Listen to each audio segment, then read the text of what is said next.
निरंतर माँ की सेवा में, माँ की भक्ति में लगे रहते हैं।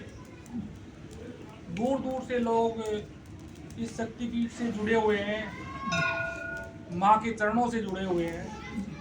तो ये सौभाग्य किसी किसी को प्राप्त होता है। और असुरी शक्तियां, भ्रमकारी शक्तियां बार बार व्यक्ति की साधना में विघ्न पैदा करती हैं। तो ये असुरी शक्तियां क्या हैं? ये भ्रमित करके आपको साधना मार्ग से विचलित करेंगी। कोई ना कोई बहाना करके ये आपको देव स्थान से, देव भक्ति से आपको अलग कर देंगी। तो आपने जैसे अलग अलग कथाओं में पढ़ा, जैसे आपने अलग अलग कथाओं में सुना कि जैसे हम सत्यनारायण की कथा में देखते हैं कि वैश्य पे भगवान की सत्यनारायण की कृपा हुई, लेकिन वो फिर अपना व्रत करना भूल गया और विभिन्न प्रकार की विपत्तियों में पड़ गया। तो साधना मार्ग पे यदि आप चलते हैं तो साधना मार्ग के पथ पे आप चलते रहें, आगे बढ़ते रहें, उस हाईवे को आप ना छोड़ें, उसी पे आगे बढ़ें।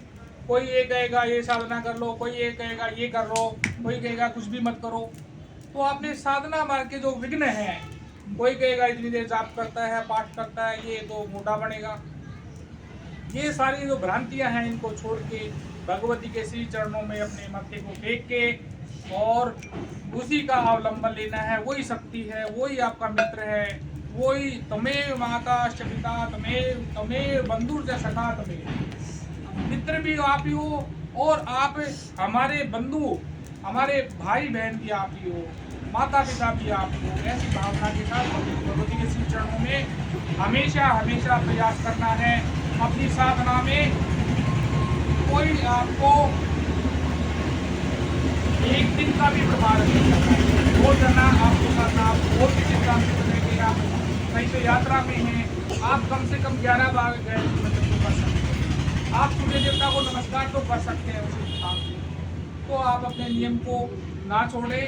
अपनी भक्ति में ये देखें भी पिछले साल मेरी कितनी भक्ति थी, पिछले साल कितनी माला मैंने जपी थी, पिछले साल मेरी क्या प्रखरता थी भक्ति की। तो उसको बढ़ाना है, वो कम नहीं होना चाहिए, वो ग्राफ ऊपर चढ़ता जाना चाहिए।